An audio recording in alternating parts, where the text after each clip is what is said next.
constitutional court matter, and it is, I would submit, the locus classicus insofar as bail applications are concerned in the new constitutional era. And specifically at paragraph 11, the following is said. It is that there is a fundamental difference between the objective of bail proceedings and that of a trial. In a bail application, the inquiry is not really concerned with the question of guilt. That is the task of the trial court. The court hearing the bail application is concerned with the question of possible guilt only to the extent that it may bear on where the interests of justice lie in regards to the bail application.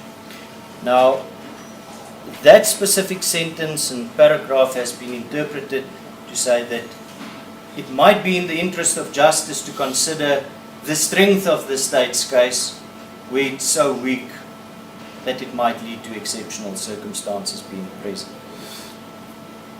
What is furthermore telling, Your Worship, if we then take that paragraph and we compare it to the Criminal Procedure Act, and we look specifically where it might have bearing on in terms of section 60 subsection 4A to E.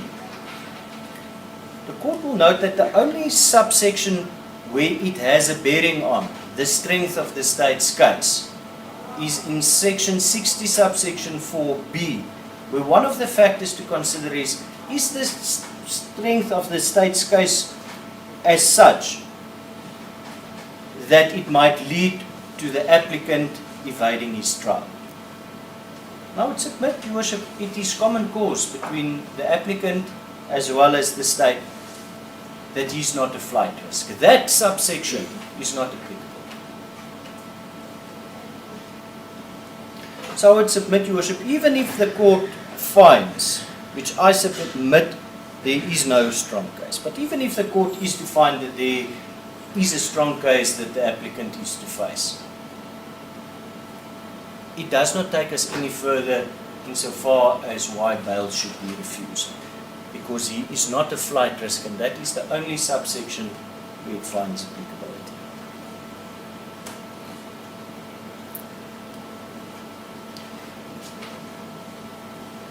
Now, Your Worship, staying on the very same case, I want to take the court further to paragraph 55 to 58 of that very same judgment.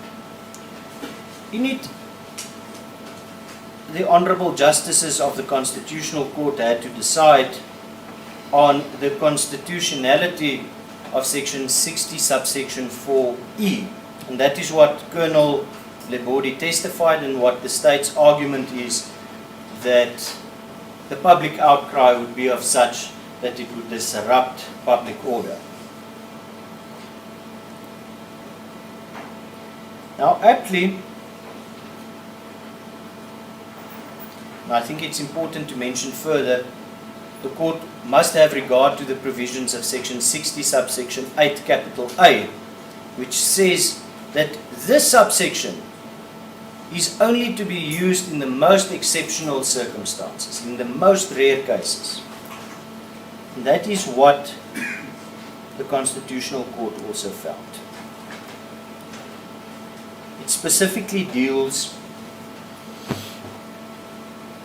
where the constitutionality of this section was challenged, and it starts at paragraph 54. It would be appropriate next to focus on subsection 60, subsection 4E and 8 capital A, which were struck down in Skitakat and Uber, not only because they were held to constitute an unconstitutional deeming provision, but also because it was termed they constituted lynch law.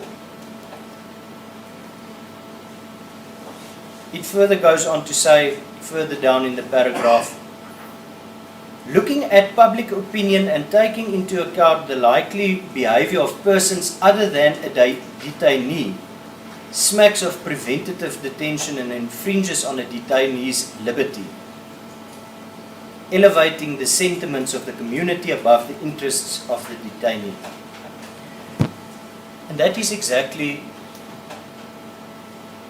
the situation, and why it was held to be constitutionally only so because it's to be enacted in the very rare cases where there's a real threat. We have evidence of one group, Your Worship. There is no factual basis to indicate that this is one of those rare special occasions where the court should refuse bail in acting this specific provision.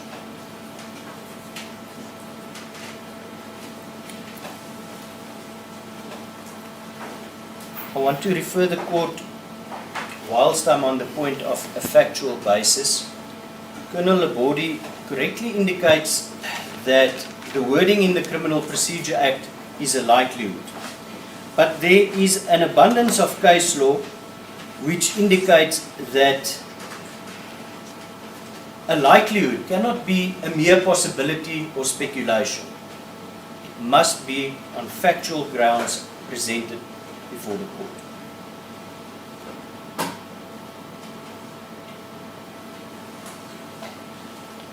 Now I want to refer the court specifically. The first case being State versus Diale, D-I-A-L-E, full citation being 2013, volume 2, South African Criminal Law Reports, page 85. It's from the Gauteng North High Court in paragraph 14. I quote, "A court cannot find that the refusal of bail is in the interest of justice merely because there is a risk or a possibility that one or more of the consequences mentioned in section 60 subsection 4 will result. The court must not grope in the dark and speculate. A finding on the probabilities must be made, and unless it can be found that one or more of the consequences will probably occur, detention of the accused is not in the interest of justice." I think on a last point I must also refer the on that point to refer the court to State versus Kock.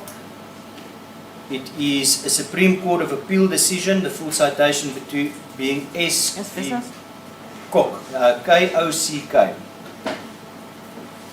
The citation being 2003, volume 2, South African Criminal Law Reports, page 5. As I mentioned, the Supreme Court of Appeal decision, and I'm quoting from paragraph 20. What was clear on the record but was overlooked by the magistrate was that there was no evidence that the appellant had attempted to influence witnesses prior to or after his arrest, that the opportunities for contact with the boys had arisen and been pursued in specific context of his employment as a teacher, that such employment had been terminated, and that the appellant had said under oath that he would make no contact with them if released. I would add that in the evidence as a whole, there is no suggestion that the appellant used intimidation in his relationships.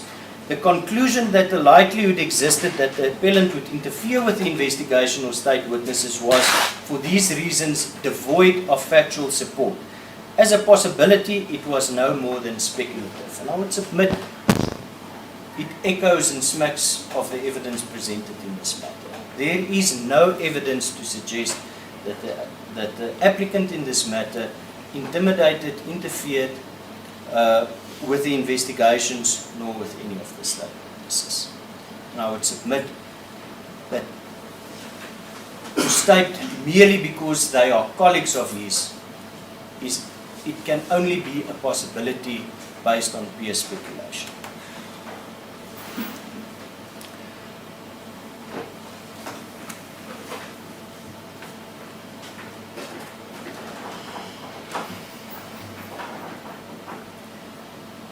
In the Dladla matter that I referred to earlier, again this specific wording of a likelihood is dealt with in paragraph 53. The important proviso throughout is that there has to be a likelihood, i.e. a probability that such risk will materialize.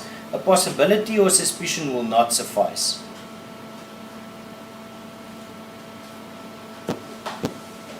Worship, I can further refer the court, I'm not going to quote from them, but two important cases is State versus Bennett, B-E-N-N-E-T, 1976, volume 3, SA, page 652, and it's a Cape Provincial Division.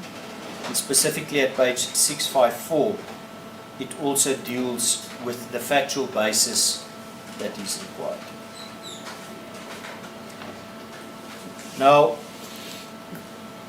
on that point, Your Worship, in S versus Bennett and S versus Barber, and specifically then in S versus Van Wyk 2005, Volume 1, South African Criminal Laws, Law Reports, paragraph 41, it's a Supreme Court of Appeal decision at paragraph 12. It was stated that the primary purpose in the inquiry of a bail application is, and whether to grant or refuse bail, is whether the applicant will firstly stand his trial, and secondary to that is whether it would be detrimental to the administration of justice. Now, I would submit, Your Worship, it's conceded by the state that there is no flight risk. We can accept that there is no likelihood, and we can accept that the applicant will stand his trial. When it deals with the administration or detriment, whether it's detrimental to the administration of justice, we then look to whether the integrity of the investigation will be preserved. I have addressed the court that there is no factual basis to find that there is a likelihood that you will interfere or intimidate witnesses. And I would submit, Your Worship, on that basis, there is sufficient evidence before Your Worship to find that the interest of justice do permit the applicant's release out on bail. I would like to finish off, Your Worship, and point the court, which I believe the court will be well aware of and take cognizance of, is that at the bail application stage, the court always has to take into consideration the presumption of innocence in this matter. That was so reiterated in State versus Dlamini, Gladla and Skietekat, the matter I referred, Your Worship, to earlier, but specifically again dealt with by the Supreme Court of Appeal in Crosberg versus S, C-R-O-S-S-B-E-R-G, Crosberg versus S. The judgment is available on Safley, being case number 439 of 2007, ZASCA, and it is the 93rd judgment of that year, delivered on the 22nd of August 2007 rather, and specifically at paragraph 13, the court reiterates that in a bail application the presumption of innocence is intact. And importantly then, in State versus Atchison in 1991, volume 2 SA Law Reports, at page 805, it's a Namibian decision, and specifically page 822 at paragraphs A and B, the court again finds that there is a presumption of innocence, but goes further to say that a bail application is not there for prospective punishment and to detain an applicant due to the seriousness of the offence. And I would submit, Your Worship, and implore that the court finds that the applicant has shown evidence on oath that it is within the interest of justice for him to be released out on bail. And I would submit that Your Worship then grants him bail as such. My ending remarks would be, Your Worship, that I believe if the court has any fears insofar as the likelihoods is concerned in section 60 subsection 4A to E, the court in State versus Branco in 2007 specifically deals with it that these fears may be allayed by appropriate bail conditions, and I believe, Your Worship, that if appropriate bail conditions is placed upon the applicant, the court should find that it is in the interest of justice for him to be released. Worship, those are my submissions unless the court wants to hear me on a specific aspect. Thank you.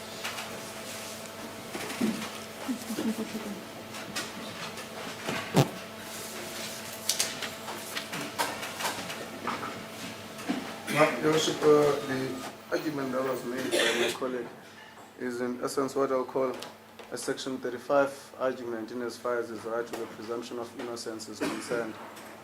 And most of the submissions and the cross-examinations and the evidence in chief was spent mostly attacking the version of the state. And as Worship? The partly had the postponement. As far as Ms. Wright informed me, she informed me that they opened a separate court, but that was then Mr. Habis going to assist in as far as the postponements. However, the one matter of Munare is when your worship is involved. And yes, worship. The one of Mutupi, I'm not sure. The one I was doing with Mr. Kalaute for your worship. I'm also not sure whether they were able to postpone or not. My colleague was here, and I'm just not sure as I stand, worship, whether those matters have been fully dealt with, or whether there are any matters that might be waiting for your worship.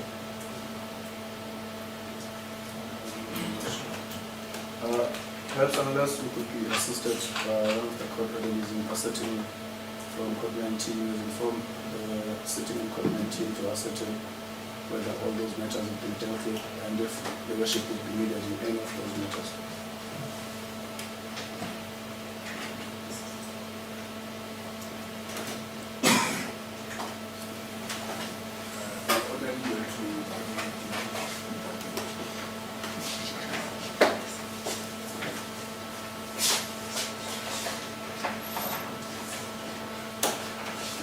Not the investigator is also the consular.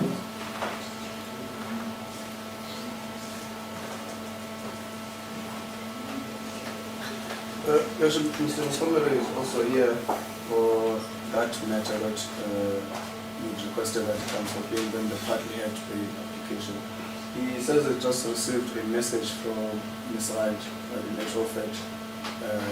They say they intend on postponing that matter to a certain date. I'm informed it's next week, Thursday, Your Worship. But I'm not sure whether Your Worship will be available on that day. I'll be available.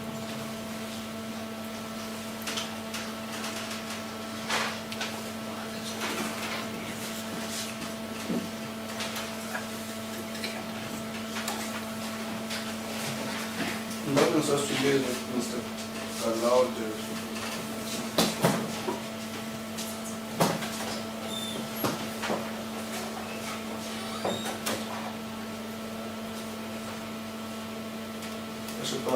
Mr. Kawat is making just I think the matter might be not already been judged. Okay, we can proceed. We still have time. Your Worship? We can proceed with your argument if we still have time. It's now 4 o'clock, Your Worship. I don't think I'll be comfortable proceeding in as far as until I feel like I'll be rushed in every point that I want to make.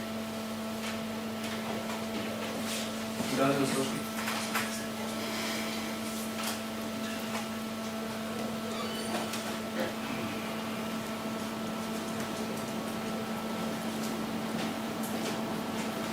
I'm not sure to your worship's availability, but as I said, Thursday. yes, worship, next week Thursday, I'm available. Mr. Van Rensburg?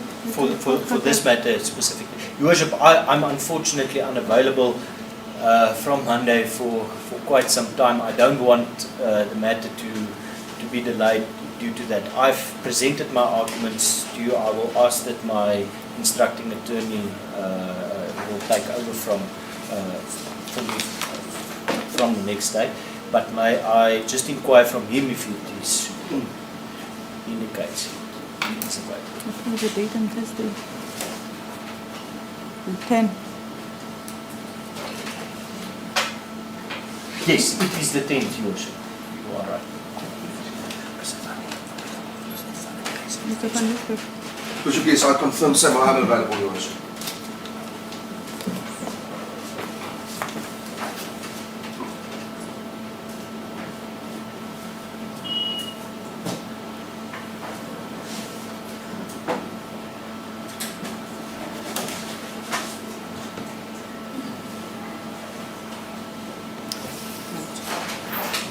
Matter is postponed until the 10th of July 2025 for address by the state and possible judgment. If you are in custody, you shall remain in custody until then.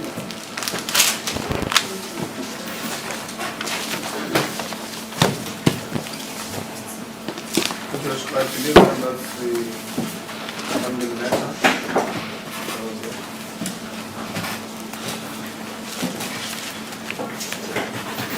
I just did my back.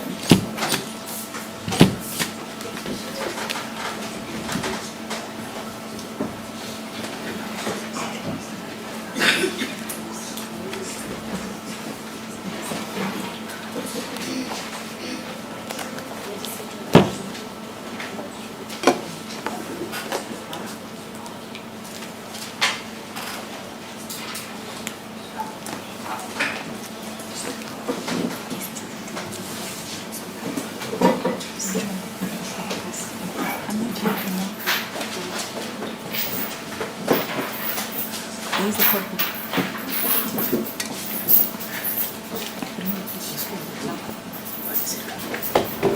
Copy, James?